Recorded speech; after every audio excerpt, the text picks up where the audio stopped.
Chapter 6. Hard Times. He awoke with a start. A few hours later, a harsh voice was saying, "There he is." Two policemen were standing only a few feet away from him, and he saw Oscar sit up in the hay, wide awake, but he didn't see anything more, because Oscar quickly threw a handful of hay over him. His heart began to pound, and he had a sinking feeling in his stomach. "Now the sheriff is going to get me, and I'll have to go back to the Hawk," was his first thought. "What is this all about?" he heard Oscar ask indignantly. "We'll tell you later," said one of the policemen. "You have to come with us." Now Oscar was really getting furious.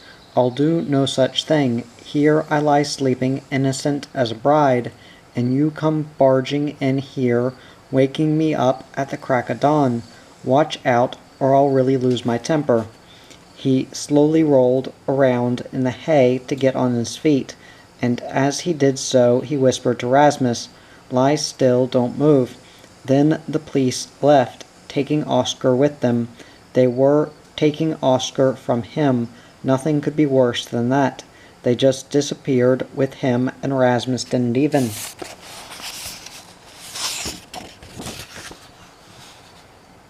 Nowhere. They had also taken Oscar's rucksack. Rasmus looked through the crack in the door and saw Oscar climb into a cart. One of the policemen sat down next to him and took the reins. The other one sat in the back seat. The farmer and a farmhand stood there gaping, and the wife and the maids stuck their heads out of the kitchen window so as not to miss any of Oscar's humiliating departure. The policeman said, "Giddy up," to the horse, and away they went. The sound of the horse's hoofs clattering off was a terrible sound to Rasmus. Now he would probably never see Oscar again. Heartbroken, he threw himself down in the hay and tried to stifle his sobs. Then he heard someone open the barn door. Milk cans were being banged around, and some cows were mooing as if the barn were on fire, while the two dairy maids were chattering excitedly. Cautiously he crawled up to the feed hatch to listen. Maybe they were saying something about Oscar. "You never know what a tramp is up to," he heard one of the girls say. "It wouldn't surprise me if this one is the Sandow robber. That's why they came and got him for questioning," said the other one. "If he did it, he will go to jail for sure," said the first one with obvious satisfaction. "If he did it," Rasmus repeated under his breath from his hiding place. Stupid milkmaids, how could they ever get such an idea about God's best friend? He couldn't bear to stay up here in the hayloft. He just had to find out where Oscar was. If he could only find out where the sheriff lived, he would be able to talk to Oscar somehow. It would be like sticking his head into a lion's den. The sheriff might grab him too and send him back to the orphanage. But if Oscar went to jail, it wouldn't matter what happened to him. Slowly he opened the hayloft door and made sure that there was no one around. Then he quickly ran down the ramp and along the road in the direction in which the cart had disappeared. He ran as long as he was able to. Then he tried to grind along in one of those trots that Oscar had taught him. He had no idea how far it was to the sheriff's office. He hoped to meet someone he could ask, but there were no people on the road this early.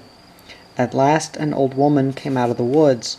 It was just like in the storybooks, Rasmus thought. An old woman always turned up when someone needed to ask the way to the dragon's castle, or something like that. This woman was carrying a bundle of wood on her back, and walked stooping forward. She didn't notice Rasmus until she was almost on top of him. Then she raised her head, and he saw how her tired old eyes under her shawl. "I would like to know where the sheriff lives," stammered Rasmus. The old woman at once got a suspicious look in her eyes. "I have permission to gather wood in the forest," she said, and raised a gnarled, crippled finger at him. "I have permission from the sheriff." Then she hurried away, turning her head and muttering, "I have permission." Discouraged, Rasmus kept on walking. The woman in the fairy tales didn't answer that way.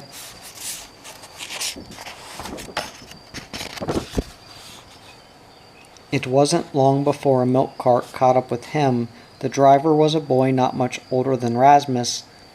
He reined in the horse and asked in a friendly way, "Do you want a ride?" Gratefully, Rasmus climbed into the seat beside the boy. It was a great relief not to have to walk, and besides, he might be able to find out what he wanted to know. "The sheriff lives in the village over there," the boy told him. "That's where I'm going with the milk. I'll show you because we are going by the lockup, and he lives right behind it in a yellow house." Evidently the sheriff was still in his yellow house, because when the milk cart rattled past the lockup, Oscar was sitting on a bench outside, well guarded by the same policeman who had arrested him. Rasmus didn't dare try to attract his attention. Instead, he rode as far as the dairy.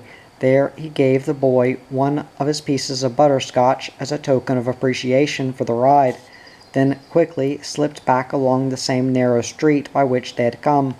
Oscar was no longer sitting on the bench, but from the sheriff's office Rasmus heard the sound of voices. He crept as close to the open window as he dared, and there, luckily enough, was a privet hedge to hide behind. "Do you think I look like two masked men, eh?" he heard Oscar bellowing. "Tramps have to take the blame for everything in these parts." "Take it easy now, Oscar," said a voice which sounded as if it might belong to the sheriff. "We would only like to know what you were doing last Thursday." "Last Thursday I was eating pork and peas," said Oscar. "Was that all?" asked the sheriff. "Yes, and I didn't get any pancake for dessert," he added. "I mean, is that all you did on that day?" The sheriff continued patiently. "Now, how do you expect me to remember that? A tramp only remembers what he eats. I don't keep track of the days, but I distinctly remember that I didn't disguise myself as two masked men in order to steal money." "Well, have to accept that then," said the sheriff's voice. "But do you know if any colleagues of yours are around in this area just now?" "Colleagues? What does that mean? Are there robbers?" asked Oscar. "No tramps, I mean. I'll be darned. Are we called colleagues in official language? Here I've lived a whole lifetime thinking I was just an ordinary tramp, and then I turn out to be a colleague." The sheriff interrupted him. "Have you seen any other tramps in this area lately?" There was a moment's silence, and then Oscar said, "I've met the beetle killer in 7-Up and the gnome, but if any of them are robbers, my name isn't Paradise Oscar." The sheriff blew his nose and came to stand with his back against the window. "Oh, well," he said, and blew his nose again. "I guess we'll have to let Paradise Oscar go then." "Yes, being innocent is an extenuating circumstance," said Oscar sarcastically. The sheriff didn't say anything. A short while later, Oscar came out with his rucksack on his back and started walking down the street. Rasmus ran after him, and when Oscar had turned the corner and was out of sight of the sheriff, Rasmus stuck his hand in Oscar's and said, "Are you surprised to see me?"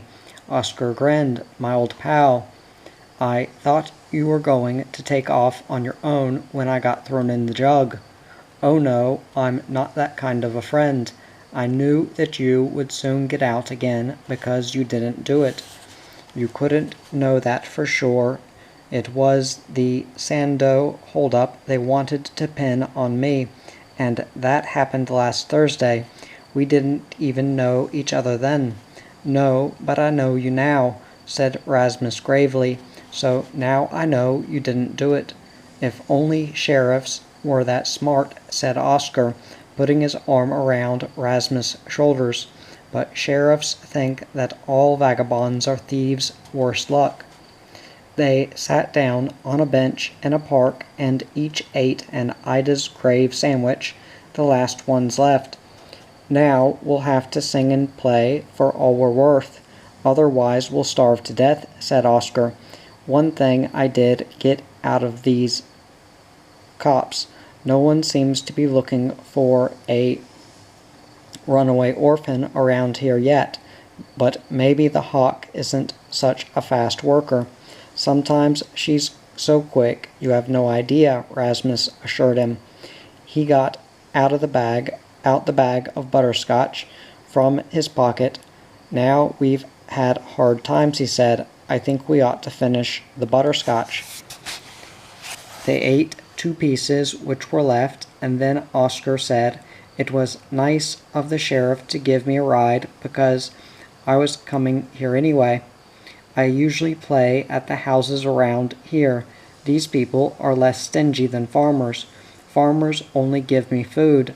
That's not so bad either, said Rasmus, who was starving in spite of the sandwich and the butterscotch. Oscar got up from the bench. But I like to be paid in cash. That reminds me. I think we'll go and say hello to old Miss Hedberg. Who is Miss Hedberg? She's the world's nicest little old lady. She has lots of money and parts with it easily. I sometimes sing Every Forest Has Its Spring for her, and then she cries and gives me 50 cents. Rasmus leaped with delight. Every forest has its spring. I know that too. Aunt Olga in the kitchen used to sing it. Aunt Olga in the kitchen had the right idea, it seems to me. Well then, we can go and crow for Miss Hedberg, both of us. Rasmus skipped gaily along the sidewalk. What fun to be singing with Oscar, and to be able to earn money for it, too. He gave his pal a fond look. It would probably be a good thing, Oscar, if I learned all your songs in case you should get hoarse some day. Oscar nodded. If I should get hoarse, it would be just fine if you could take over. The Lion's Bride and Ida's Grave. Miss Hedberg's house was way over at the other end of town. It was an old green villa, shaded by huge maple trees, at a considerable distance from its neighbors. Rasmus and Oscar hesitated politely at the gate. It wasn't proper for wandering minstrels to come up to the house too abruptly. They had to approach slowly and diffidently. The fragrance of the jasmine was overpowering, and the bleeding heart was in its loveliest pale red bloom. Mignonette and gillyflowers grew in the borders, but there were also pigweed, dirty dick, chickweed, and other weeds of that kind. The hawk would go out of her mind if she saw a garden like this one, said Rasmus. Miss Hedberg is old, said Oscar by way of explanation. She can't keep the place going any more, and her maid is too lazy, I suppose. They walked up the garden path to the house. There was an absolute stillness over the whole place, and the shades were drawn. It looked so deserted you wouldn't think anyone lived there. I hope that little old Miss Hedberg isn't dead, said Oscar. The merry chirping of the sparrows on the veranda was the only sound that broke the silence. We have to put some life into this place, he said, and pulled out his accordion. Let's go. Rasmus cleared his throat. This was the first time he had ever sung in public. Every forest has its spring, and flowers in the fields. Rasmus thought they sang wonderfully together, Oscar and he, and every heart its story. They didn't get any farther, because just then a shade was pulled up and Miss Hedberg's maid stuck her head out of the window. At least Rasmus assumed that it was Miss Hedberg's maid, because she was dressed in one of those blue uniforms with a white apron, which maids in fine houses used to wear. You can't sing here, she said. The lady of the house is sick and doesn't want to be disturbed. Be on your way. Oscar doffed his hat. Please convey my humble greetings to Miss Hedberg. Tell her that Paradise Oscar wishes her a speedy recovery." The maid didn't answer. She just pulled down the shade again. "That one certainly is a shrew," said Oscar. "The old lady used to have a nice maid who asked me in for coffee. I wonder where she is." Rasmus was terribly disappointed.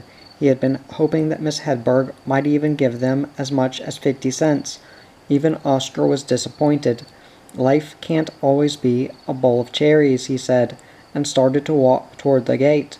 "Come on, let's go." But Rasmus stopped him. "Oscar, I'm dying of thirst. Don't you think that I could go in and ask for a drink of water, even though Miss Hedberg is sick?"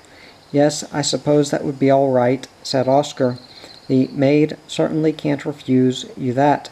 Hurry up, I'll wait here." Rasmus ran back. He climbed up the veranda steps and frightened the poor sparrows, who quickly scattered in all directions. He knocked on the outside door, but didn't get any answer, so he went into the entrance hall. There were 3 doors. He picked the middle one and knocked again, but there was no answer. He hesitated for a moment, then opened the door and walked in. An old lady was sitting in an easy chair, and she stared at him as if he had been a ghost. The maid who had just chased them was standing there too, staring at him in a funny way. Rasmus felt uncomfortable. "Could I please have a drink of water?" he asked shyly.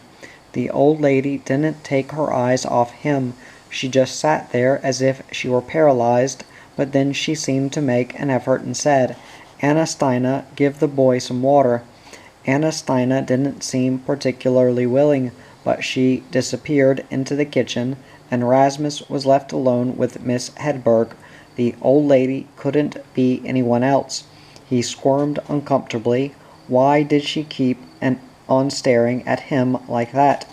She looked terrified, and why wasn't she in bed when she was sick?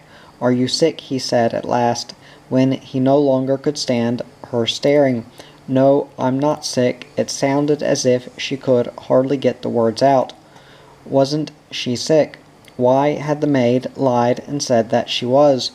Anna Steina came back with a mug of water, which she handed him sullenly. It was fresh, good water, and he drank gratefully. While he was drinking, his eyes looked around the room. This was a distinguished home, such as he had never seen before at close range. There were a beautiful red plush sofa, and easy chairs, also covered in red plush, and a round table of fine glossy wood, and a bureau with trimmings that looked like gold. The rug was a soft blend of colors, and there was a fine dark velvet drapery hanging over the door that led to the next room. Next to it was a beautiful stairway leading to the upper floor. But there was something funny about that drapery. It moved, and it wasn't his imagination. Rasmus looked down at the floor. A shoe was sticking out under the edge of the drapery, a light tan shoe with an edge of black patent leather. Funny habits they had in gentlefolks' houses. There definitely was a man behind that drapery. It was really no business of Rasmus, but maybe they were playing a game of hide-and-seek in here. But what disturbed him was Miss Hedberg's eyes. He had never seen eyes so full of fear. She kept on staring toward the drapery as if something terrible were lurking behind it. Maybe Anna Steina felt sorry for Miss Hedberg, because now she made herself an errand to the door, and on her way she straightened out the drapery so that it hid the shoe. Or maybe Anna Steina didn't want Rasmus to know that a man was standing there. Some of Miss Hedberg's fear came over him. He had the definite feeling that something unpleasant was happening. He was anxious to get away from this fine room, with its drawn shades and staring, terrified eyes and unknown horrors behind the draperies. He wanted to get back out into the sunshine and to Oscar. "Thank you for the water," he said, and gave Aunt Steina back the mug as he walked toward the door. "Do you have to go? Perhaps you could." This was Miss Hedberg's desperate voice behind him. Rasmus turned around and looked at her. "What did you say?" Nothing. Perhaps you'd better go." Rasmus left, puzzled and worried. Perhaps she meant that he could help her in some way. He told Oscar everything and asked what he thought of it. "Now, don't you start telling me stories about bandits," said Oscar. Something was wrong in there, I'm sure of it. They kept walking, but when they were out of sight of the villa, Oscar stopped and scratched his head thoughtfully. "We can't leave without at least trying to find out what sort of game they're playing. Come, we are going back." Quietly they slipped back through the gate, but instead of taking the garden path which led up to the villa, they crept behind the currant bushes so that they came to the back of the house.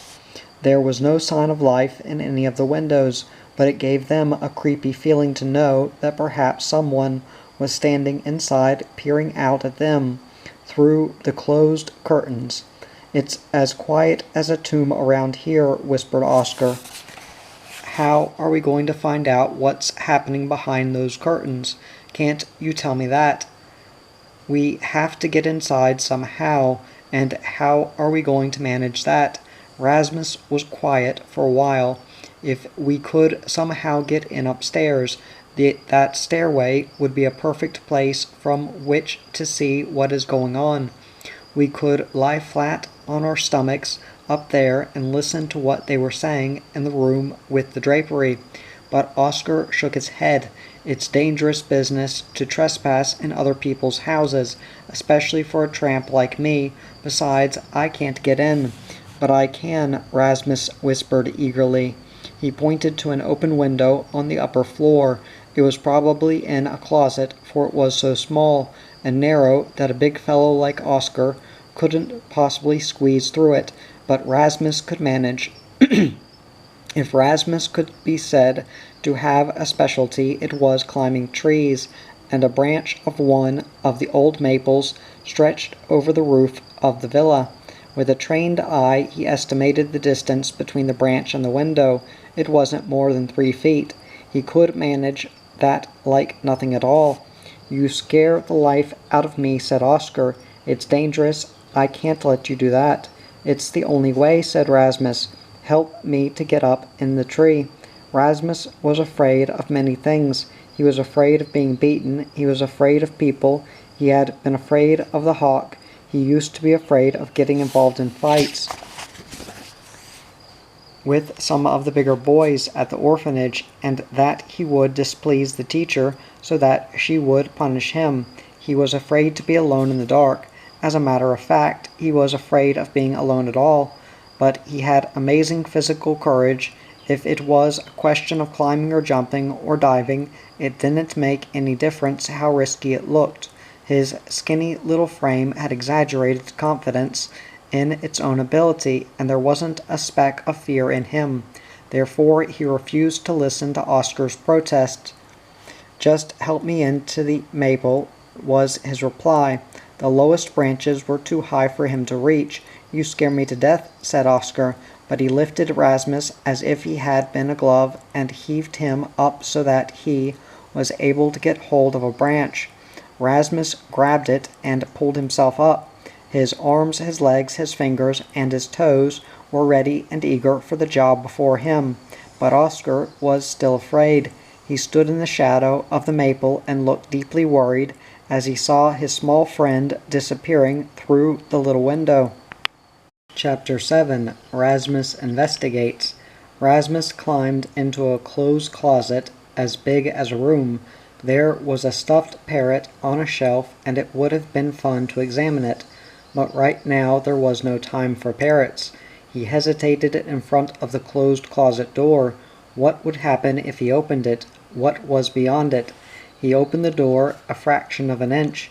The slightest sound could give him away. It seemed like an eternity before he got the crack wide enough so that he could squeeze through it. Then he stood still and held his breath, listening, not daring to move. Only his eyes were quickly taking in the room he had come into. This was another of those beautifully furnished rooms. There was a puffy sofa covered with chintz, an old grandfather clock ticking slowly and heavily, and a tall potted palm. and there were the stairs that led down to the ground floor.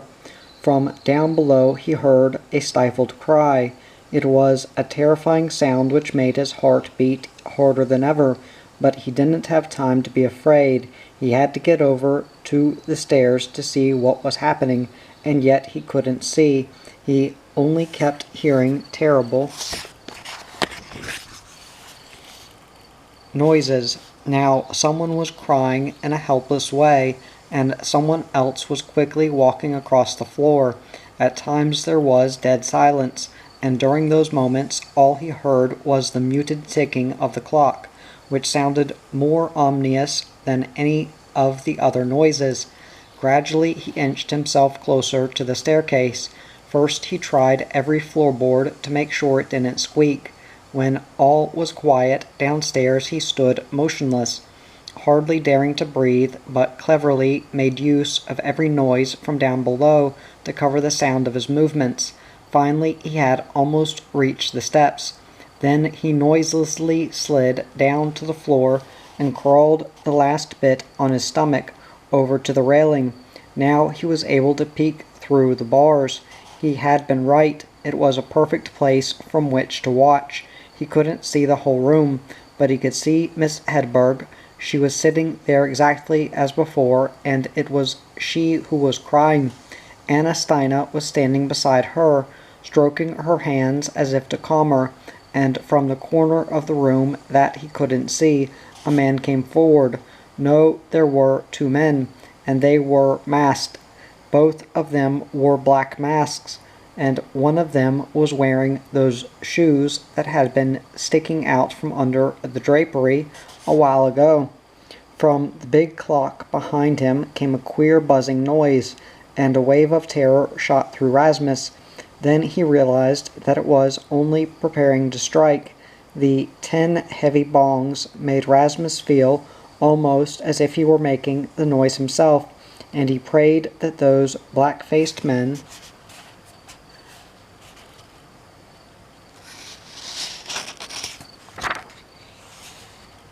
wouldn't come up the stairs and silence both him and the clock. No, no, not the bureau, Miss Hedberg was moaning. No one answered her. The man at the bureau, the one with the shoes, began to pull out the drawers and scramble through them. Just then Rasmus felt something touching him. Someone was right behind him. He wanted to scream with horror. He wanted to die on the spot, but it was only a little black kitten rubbing itself against his leg. He adored kittens, but why did this little black rascal have to pick this of all times to come around purring like a machine? He tried to chase it away by giving it a gentle kick, but the kitten was stubborn. Here was someone to rub against and to purr, and that's what it felt like doing right now. In one jump it was back at Rasmus again. This time it stroked itself against Rasmus' face, leaped around him, purred more happily than ever, and tucked its tail right into Rasmus' ear. Rasmus was beside himself. To think that a cat couldn't understand that something terrible was happening under its own roof, but only purred and carried on, although its mistress was crying in anguish down there. He grabbed the kitten and gave it a rougher shove. The kitten landed on the floor a bit farther away and sat looking at Rasmus with wounded dignity. Then it turned around and walked off, with its tail proudly in the air, making it quite clear that it wasn't going to take that sort of treatment from anyone. Now Miss Hedberg's moans became louder. "No, no, no, not the necklace," she begged. "Take everything else, but not the necklace. It's for my daughter." The man at the bureau let the gold chain slide slowly between his fingers, as if he hadn't heard Miss Hedberg. Then he put the necklace into his pocket and continued his search. The other man was standing at the door, and Rasmus noticed that he had a gun in his hand, which he pointed in the direction of Anna Steina and Miss Hedberg. It was awful. In anguish, Rasmus grabbed the bars of the railing. Then the most dreadful thing happened. A piece of the molding was loose. It could have been that way for a long time, even since before Rasmus was born, but during all these years it had stayed in place until now, until Rasmus happened to touch it at just the worst of all possible moments. With a clatter, it landed right behind the man at the bureau. He turned, drawing his pistol. "Who is up there?" he shouted with a voice like a whiplash. "Help, help," thought Rasmus in a panic. "Oscar, come and help me." "There is no one up there," said Anastina. "Do pieces of wood rain down here all by themselves?" "You can't make me believe that." With his pistol cocked, he cautiously started to climb the stairs. Half out of his wits, Rasmus had slid backward, and when he heard the man coming up the steps, he threw himself behind the sofa. Of all the games of hide-and-seek he had played in his life, this was the worst. The sofa was no good as a hiding place, but there was no time to look for anything.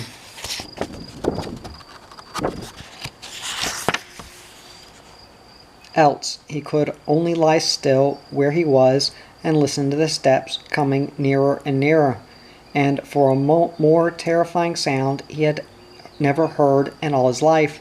For a moment there wasn't a sound. The man was probably trying to decide from which direction the attack would be coming, if an enemy was hiding up there. The poor enemy wasn't prepared for any attack at all. He was wishing himself far away, wishing that he had never got himself into this, wishing that Oscar would come and save him, but not even Oscar could save him now. Those ominous steps came closer and closer.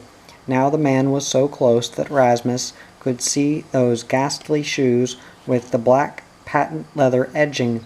Help, help did come from a very unexpected quarter.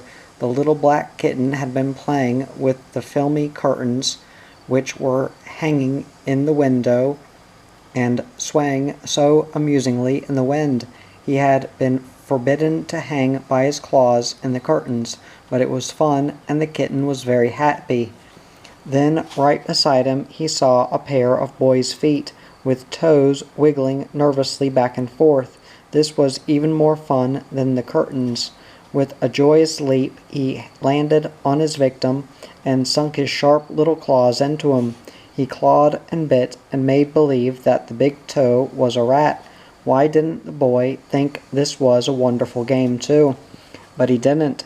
He took the poor little kitty in his hard fist and threw it straight across the floor so that it landed right in front of the feet of another person who didn't want to play either.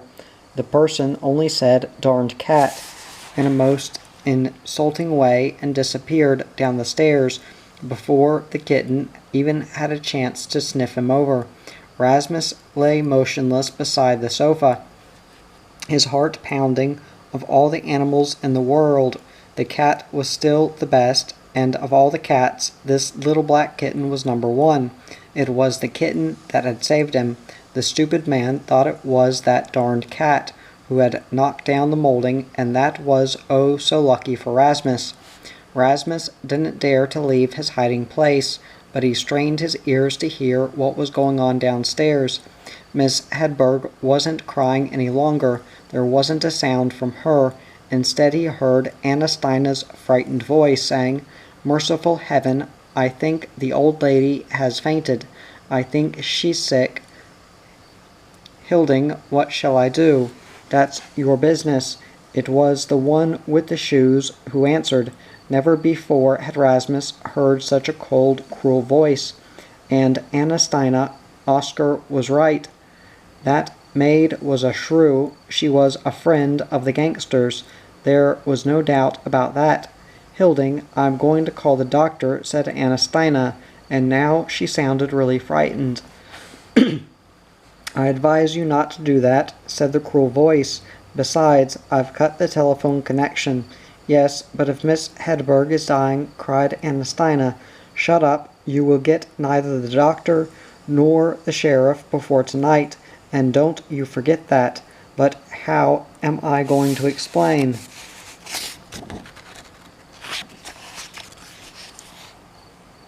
"Say that the old lady was so sick that you didn't dare leave her alone." "I'm scared," said Anastina. "I don't want any part of this." "You poor fool," thought Rasmus. This is a fine time to think of that. What wicked people there were in this world. Rasmus had a warm heart, and he felt so terribly sorry for Miss Hedberg. Oh, if only he were big and strong, then he would be able to take those gangsters by the scruff of the neck, instead of having to lie here hiding like a coward. They were in an awful hurry down there now.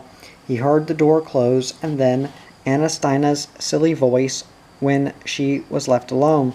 "Please, Miss Hedberg, wake up, please." Pale and trembling, Rasmus joined Oscar a few minutes later. "At last," said Oscar, "at last." Rasmus interrupted him. "Did you see them?" he whispered tensely. Oscar shook his head. "I haven't seen a soul since you left. Golly, how I've been sweating." "You didn't see them," said Rasmus, and his voice fell.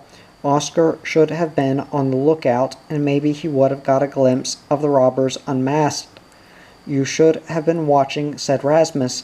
"What have you been doing all this time?" "I've been sweating it out, I told you," said Oscar. Chapter 8. A pair of light tan shoes. "What are we going to do now?" Rasmus asked anxiously, when he had told Oscar all that had happened. Oscar kept shaking his head. He looked worried. "This week is certainly starting out well," said the one who was about to be hanged on Monday. "I don't know what we can do. The world was certainly a terribly wicked place." They had retreated to a deserted pine hill right outside the village to hold a council of war.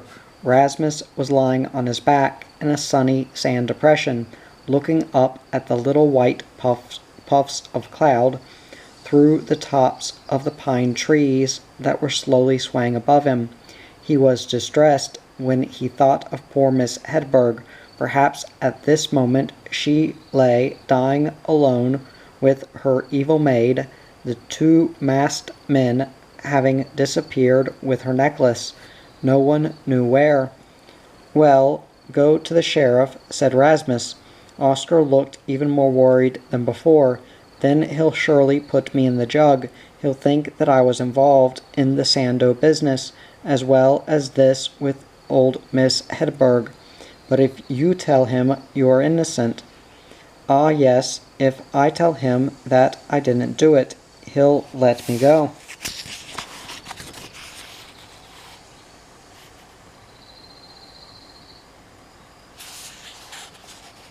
Free, just like that, eh? You don't know what it's like to be a vagabond. No, I don't dare go to the sheriff. He scratched his neck thoughtfully, but maybe we could write to him. Can you write? Pretty well, I think, said Rasmus. Then you write, because I'm such a bad speller. Oscar took a stubby pencil from his vest pocket and tore a page from his notebook, where he had written down the words to his songs. The paper was badly crumpled. It seemed as if the book had been lying out in the rain, but it was still possible to write on it, and Rasmus wrote what Oscar dictated. "Miss Hedberg in the greenhouse has had something terrible happen to her. The doctor has to go there, and to the sheriff, too. But please hurry. Ask a friend of widows and orphans. That awful maid is also mixed up in it." Then they left their peaceful lair and started back to town. Once again Rasmus crept behind the sheriff's privet hedge. He threw the paper tied to a stone through the open window. It made a thud on the floor, and Rasmus ran back to Oscar, who was waiting for him around the corner. Now they had done what they could for Miss Hedberg, and had to start thinking of themselves. "How long does it take before you starve to death?" Rasmus wanted to know. He felt as if he were well on the way.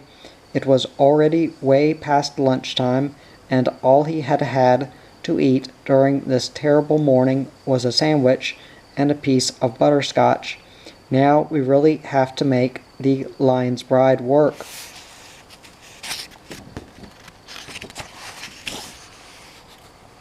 "For us, if we are going to get anything to eat," said Oscar. "Not that I feel like singing now, but we just have to. The Lion's Bride was wonderful when it came to earning money for food.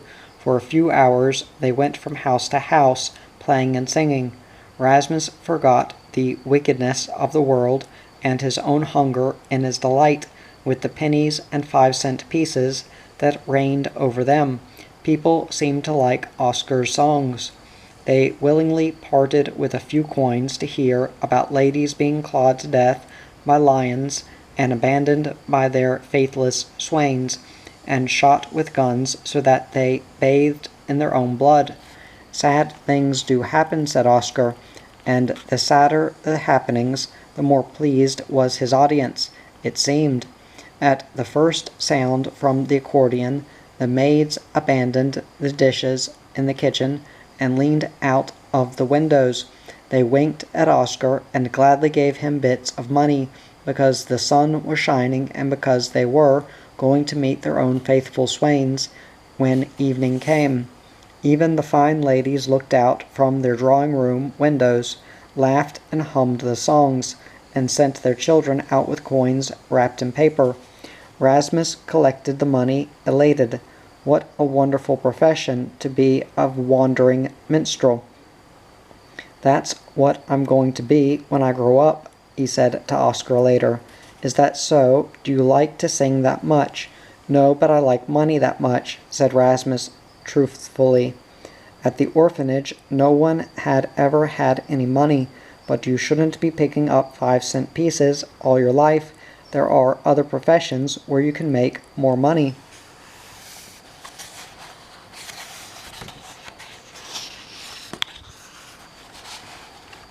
Rasmus tucked the last harvest of coins into Oscar's pocket. But you see, I think I like 5-cent pieces best of all. But a sad expression came over his face. He didn't want to think about what he would do when he grew up, because then he would have to think about what would become of him in the meantime. What would happen to him when he no longer could be on the road with Oscar? Suppose no one in the world wanted to give him a home. He decided to put it out of his mind and take each day as it came, and be happy about the nice things that were happening at this very moment. If you like money so much, you should have some, said Oscar, and he pressed 2 coins into Rasmus' hand. Rasmus flushed with delight. He took Oscar by the hand and bowed as he had been taught to do when he was given something. He couldn't say a word for a long time, but finally he awkwardly pulled Oscar's sleeve and said, "You are the best tramp in the world, Oscar." Never before in his life had he been given anything, so a gift was a sort of miracle to him, which proved that someone cared. The coins meant that Oscar liked him, and he walked along happily, fingering them. They made him feel so rich in many ways. "Oh, I'm the way most tramps are," Oscar said. "Nice sometimes and mean sometimes. Come, let's go to Holtman's and buy some eats." The thought of food made Rasmus weak, and his knees almost gave way when he went into Holtman's delicatessen. There was a heavenly smell of things to eat. Red and brown sausages were piled high on the counter. A beautiful head cheese and a hickory smoked ham were competing for attention, and liverwurst and all kinds of cheeses. A special shelf was filled with all kinds of candy. This splendid empire was ruled over by a friendly grocer, who came hurrying out as soon as he heard the tinkling of the bell, eager to serve them. He had small, fat hands with black-rimmed nails, but oh, how deftly he sliced the marvelous ham and the luscious pink sausage, and how quickly he got together the bread and butter and cheese and tobacco for Oscar, while keeping up a friendly stream of conversation the whole time. "Summer really seems to be here at last," he said, as he handed Oscar the tobacco. Then he turned to Rasmus and said something still nicer. "How would you like to have a piece of chocolate?" Without further ado, he took a chocolate bar from the shelf, one of the smallest, but still, it was wrapped in red foil, and it glittered like a precious stone between his fat little fingers. "Here you are," he said. Rasmus shook hands with him and bowed again, and Oscar said, "Now let's see if we have enough for a couple of root beers. Then I think that will be all." It was already past 3 o'clock, and they decided to retrace their steps to the Pine Hill and eat their lunch in peace and quiet. The news about the holdup probably hadn't got around yet. The little village seemed peaceful, and the streets were still in the afternoon sun when Oscar and Rasmus came walking along Brook Street. "Just wait until people get wind of what's happened. Then you'll see this place come to life," said Oscar. "But that fathead of a sheriff probably hasn't found the letter yet. It isn't enough to throw rocks at him. He probably needs a bomb right on his noodle to wake him up." The village inn was situated down at the river in the midst of a lovely little garden. At this time of day people were sitting around the small white garden tables having their afternoon tea and coffee. "I know you are hungry, Rasmus," Oscar said, "but here we have to play even if we pass out while we are at it. We couldn't possibly miss out on so much cash." He got out the accordion, and they took their places at a respectful distance from the guests. These were mostly ladies, rich and beautiful, with big hats and lace collars, and Rasmus just couldn't stop looking at them as they sat there eating cinnamon buns and Danish pastry. He would have liked someone exactly like that for a mother, if he could find someone who really wanted him. He already knew that wouldn't be so easy. They looked expectantly at him, but only because they wanted to hear him sing, him and Oscar, but mostly Oscar.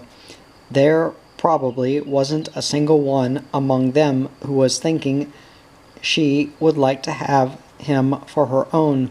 Rasmus sighed. But now Oscar had started to play, and Rasmus had to help him with the singing. "Have you heard the terrible news? If not, we'll tell it to you. The King of North America has been shot right in two." Rasmus found it easy to learn both words and tunes, and after his few hours of wandering around, singing at the houses, he knew all Oscar's blood-curdling songs. "Diddly diddle diddle, do dum dum," he sang as an accompaniment to Oscar, while his eyes wandered among the ladies to decide which he would pick for a mother if he had the choice. At a table right next to him sat a chubby lady who was probably the owner of this inn, because now and then she would call out something to the waitresses, but mostly she talked with the two gentlemen at her table. She put her head to one side and seemed so anxious to please them, and kept laughing the whole time for no reason at all. She said, "Please, Mr. Liff, do have another cookie, and may I serve you some more coffee, Mr. Leander?" It sounded as if there were nothing in the world she would rather do. The gentlemen, Mr. Liff and Mr. Leander, were very well dressed. They wore white straw hats and had neat little mustaches, both of them, and one of them even wore a flower in his buttonhole.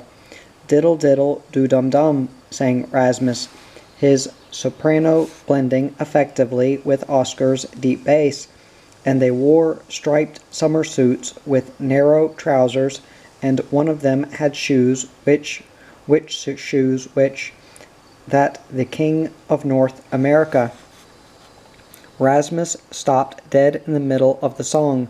Mr. Liff had light tan shoes on, shoes edged with patent leather.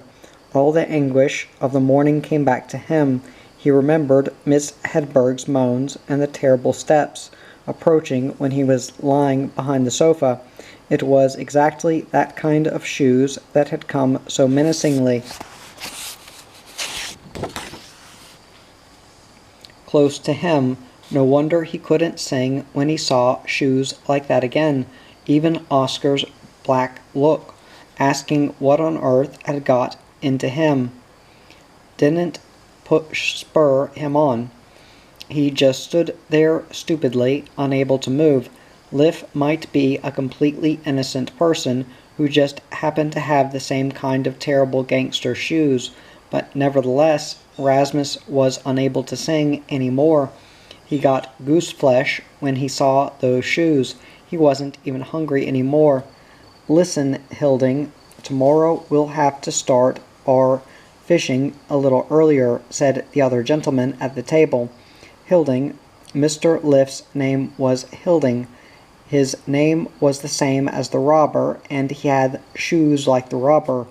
"Yes, we should make good use of the days we have left," said Mr. Liff. He had a voice just like the robber's too. "But you'll stay to the end of the week in any case," said the chubby lady anxiously. "Yes, we plan to. We feel so at home here." But Rasmus didn't feel at home at all. He felt as if he were going to pass out at any moment. As soon as Oscar had finished singing about the king of North America, Rasmus frantically tugged at his sleeve to get away from there. "And what are we going to do now?" said Rasmus. They were back in their sand hole again. The world was still wicked, and Rasmus had been sick behind a tree. Food didn't want to stay in his stomach when there was so much to worry about. Oscar sucked on his pipe for a long time, deep in thought. "Well, I guess the only thing left for me to do is to go to the sheriff and tell him I think those two fancy gentlemen at the inn robbed Miss Hedberg. But how to get the sheriff to believe it, that's another problem." He knocked the ashes from his pipe and put his rucksack on. "My legs are sort of unwilling to head for the sheriff's office, but come on, let's go." "May heaven help us," said Rasmus. "That is what Aunt Olga used to say when there was an inspection at Vesterhaga. And the sheriff is probably much worse than inspection. But it's going to be a long time before I come back to these parts again," said Oscar. "Such a black den of iniquity. It's better to stick to the real country where there are no robbers." The little village which Oscar, with some exaggeration, called a den of iniquity, had undergone a marked change in their absence. People were now standing in small groups on the street corners, and you could see from a distance that they were talking about something special. It wasn't hard to figure out what it was. "I'd give a lot to know what they are saying before I go to the sheriff," mumbled Oscar. He handed Rasmus a few pennies. "Run over and get some candy, and keep both your ears open." "I'll find out what's going on," said Rasmus. He ran up the street until he found a grocery store. He could see through the glass pane in the door that there were quite a few people inside. That was just fine. He would have to wait a while before his turn came, and in the meantime,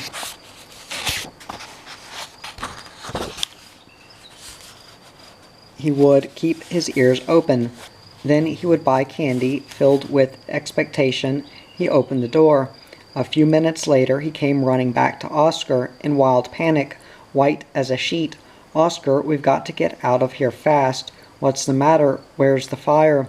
Rasmus grabbed Oscar's hand and started pulling him. "Oscar, Anna Steina has told the sheriff that you were the one who attacked them." Oscar opened his eyes wide, and his face flushed with indignation. "Me? But she doesn't even know me. She doesn't even know my name.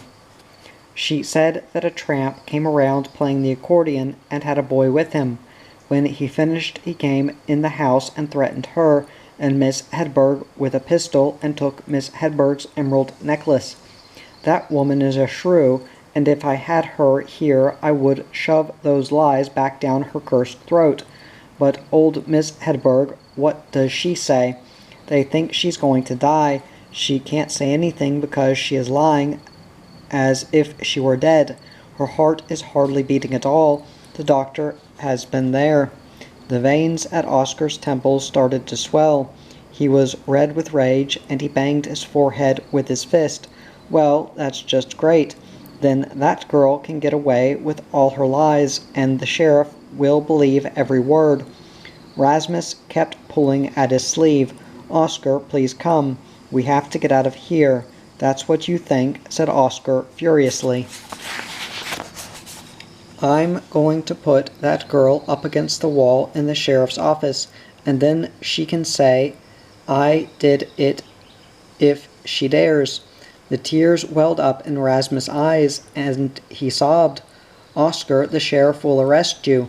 You said yourself that he has no use for tramps, and if he throws you in jail—" He stopped. He didn't dare think of what would happen if Oscar landed in jail. Apparently Oscar didn't dare to think about it either. All anger suddenly left him, and he stood there, utterly dejected, his arms dangling, looking sad and worried. "Yes, you are right. If I go to the sheriff, I'm done for." He grabbed Rasmus by the arm. "Quick, we'll get out of here before it's too late," he said, pulling the boy with him into the street. "That is, if it isn't already too late," he mumbled. To get away from this place where every person was on the lookout for the tramp with the accordion would perhaps not be so easy, but luck was with them. They managed to slip away through deserted back streets and get outside the town limits to the peaceful open road. "We are running like a pair of murderers," said Oscar, and he gritted his teeth.